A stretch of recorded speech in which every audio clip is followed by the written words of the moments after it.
Hi, welcome back to my channel. നമുക്ക് ഒരു fried റൈസിൻ്റെ റെസിപ്പി നോക്കിയാലോ. ഈസി ഫ്രൈഡ് റൈസ് ആണ്, പെട്ടെന്ന് ഉണ്ടാക്കിയെടുക്കാൻ പറ്റും കേട്ടോ. വെജിറ്റബിൾ ഫ്രൈഡ് റൈസ് ആണ്. അപ്പോൾ അതിന് വേണ്ടിയിട്ട് ഞാൻ ഒരു കുക്കർ അടുപ്പത്തോട്ട് വെച്ചിട്ടുണ്ട്. അതിലോട്ട് സൺഫ്ലവർ ഓയിലാണ് ഞാൻ ചേർത്ത് കൊടുക്കുന്നത്. 2 ടേബിൾ സ്പൂൺ ചേർത്ത് കൊടുത്താൽ മതിയാവും കേട്ടോ. ഏതെങ്കിലും റിഫൈൻഡ് ഓയിൽ യൂസ് ചെയ്താൽ മതിയാവും. അതിലോട്ട് ഞാൻ ബസ്മതി റൈസാണ് എടുത്തേക്കുന്നത്. ഈ ഗ്ലാസ്സിൽ 1 ഗ്ലാസ് ബസ്മതി റൈസാണ് ഞാൻ എടുത്തേക്കുന്നത്.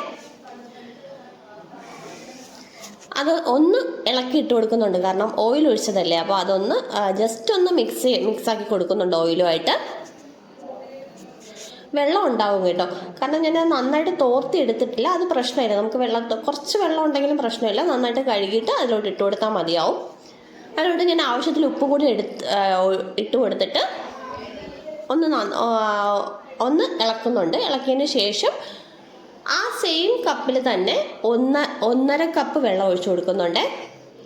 ഞാൻ അരിയെടുത്ത സെയിം കപ്പിലാണ് 1.5 കപ്പ് വെള്ളം എടുത്തിരിക്കുന്നത്. അത് ഒഴിച്ചു കൊടുത്തിട്ട് കുക്കർ ഒന്ന് അടച്ച് വെച്ച് ഹൈ ഫ്ലെയിമിൽ ഒറ്റ വിസിൽ കേൾപ്പിച്ച് ഓഫ് ചെയ്യണേ. ഒരൊറ്റ വിസിൽ മാത്രം കേട്ടാൽ മതിയാവും. അരി നല്ല പാകത്തിന് വെന്തിട്ടുണ്ട്. നമുക്ക് ഈ റൈസ് തലേദിവസം ഉണ്ടാക്കി ഫ്രിഡ്ജിൽ വെക്കുകയാണെങ്കിൽ പിറ്റേന്ന് ഫ്രൈഡ് റൈസ് ഉണ്ടാക്കുമ്പോൾ നല്ല സൂപ്പർ കൺസിസ്റ്റൻസിയിൽ കിട്ടും കേട്ടോ, കറക്റ്റ് കൺസിസ്റ്റൻസിയിൽ. ഞാനിത് അപ്പം തന്നെ പ്രിപ്പയർ ചെയ്യണം. അരി ഒന്ന് ചൂടാറാനായിട്ട് മാറ്റി വെച്ചതിന് ശേഷം ഒരു പാൻ എടുത്ത്, ഇച്ചിരി വലിയ പാൻ തന്നെ എടുക്കാൻ ശ്രമിക്കുക. പാൻ എടുത്ത് ഏതെങ്കിലും റിഫൈൻഡ് ഓയിൽ ഒരു 2 ടേബിൾ സ്പൂൺ ഒഴിച്ചു കൊടുക്കുക. അതിലോട്ട് ചോപ്പ് ചെയ്ത വെളുത്തുള്ളി ചേർത്ത് കൊടുക്കുക. അതിലോട്ട് നിങ്ങൾക്ക് ഇഷ്ടമുള്ള അത്രയും വെജിറ്റബിൾസ് ചേർക്കാം കേട്ടോ. ഞാനിവിടെ ബീൻസ്, ക്യാപ്സിക്കം, പിന്നെ ക്യാരറ്റ് ഇത്രയും കൂടി ചെറുതായിട്ട് ചോപ്പ് ചെയ്താണ് ചേർത്ത് കൊടുക്കുന്നത്. കുറച്ച് ചെറുതായിട്ട് ചോപ്പ് ചെയ്ത് ചേർത്ത് കൊടുത്ത് ഒന്ന് നന്നായിട്ട് ഇളക്കുക. ഹൈ ഫ്ലെയിമിൽ തന്നെ ഇട്ടേക്കുക. ആ വെജിറ്റബിൾസിന് വേണ്ടിയിട്ടുള്ള ഉപ്പിട്ട് കൊടുക്കുക. നമ്മൾ ഓൾറെഡി അരിയിൽ ഉപ്പിട്ടിട്ടുണ്ട്. വെജിറ്റബിൾസിന് വേണ്ടിയിട്ടുള്ള ഉപ്പ് ചേർത്ത് കൊടുക്കുക. അതിനുശേഷം സ്പ്രിംഗ് ഒണിയൻ്റെ വൈറ്റ് പാർട്ട് മാത്രം ചേർത്ത് കൊടുക്കുക. ഗ്രീൻ പാർട്ട് ചേർത്താലും കുഴപ്പമില്ല. ഞാനിവിടെ വൈറ്റ് പാർട്ടും 2 മിക്സിക്ക് കുറച്ച് ചേർത്തിട്ടുണ്ട്. അതിനുശേഷം അതൊന്ന് വെന്ത് വരുമ്പോഴേക്കും നമുക്ക് കുറച്ച് സോയാ സോസ് ചേർത്ത് കൊടുക്കാവേ.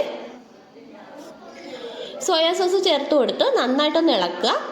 നന്നായിട്ട് നമ്മൾ ഹൈ ഫ്ലെയിമിൽ തന്നെ ഇപ്പോഴും തീ ഉണ്ടായിരിക്കണം കേട്ടോ. ഇത് ചൈനീസ് ഡിഷല്ലേ, അപ്പോൾ ഹൈ ഫ്ലെയിമിൽ തന്നെ ചേർത്താൽ മതിയാവും. അതിനുശേഷം നമ്മൾ ചൂടാറാനായിട്ട് മാറ്റി വെച്ച ആ റൈസ് ചേർത്ത് കൊടുത്ത് നന്നായിട്ടൊന്ന് മിക്സ് ചെയ്തെടുക്കുക. നല്ലതായിട്ട് ഇതൊക്കെ എല്ലായിടത്തും പിടിക്കണം കേട്ടോ. ഈ വെജിറ്റബിൾസൊക്കെ ഈ റൈസിൻ്റെ എല്ലാ ഭാഗത്തും ആവുന്ന രീതിക്ക് നന്നായിട്ടൊന്ന് കൊടുക്കുക. അതിനുശേഷം കുറച്ച് നെയ്യും കൂടി ചേർത്ത് കൊടുക്കുക കേട്ടോ. ഇതൊരു പ്രത്യേക ടേസ്റ്റ് തരുന്നതായിട്ട് എനിക്ക് തോന്നിയിട്ടുണ്ട്. കുറച്ച് നെയ്യ്, ഒരു 2 ടേബിൾ സ്പൂൺ നെയ്യോ അല്ലെങ്കിൽ 1 ടേബിൾ സ്പൂൺ നെയ്യായാലും കുഴപ്പമില്ല കേട്ടോ. അതുകൂടി ചേർത്ത് കൊടുത്തതിന് ശേഷം സ്പ്രിംഗ് ഓണിയൻ്റെ ഗ്രീൻ പാർട്ടും കൂടി ചേർത്ത് കൊടുക്കുക. ഗ്രീൻ പാർട്ട് കുറച്ച് അധികം തന്നെ ചേർത്ത് കൊടുക്കുക. ഇത് പ്രത്യേക ഒരു ഫ്ലേവർ തരും കേട്ടോ. അതിനുശേഷം നമ്മുടെ പെപ്പർ പൗഡർ, ഇത് വേണ്ടെങ്കിൽ നിങ്ങൾക്ക് സ്കിപ്പ് ചെയ്യാവുന്നതാണ്. ഞാൻ കുറച്ച് പെപ്പർ പൗഡർ കൂടി, ബ്ലാക്ക് പെപ്പർ പൗഡറോ വൈറ്റ് പെപ്പർ പൗഡറോ ഏതാണെങ്കിലും കുഴപ്പമില്ല, അതും കൂടി ചേർത്ത് നന്നായിട്ടൊന്ന് ഇളക്കുന്നുണ്ട്.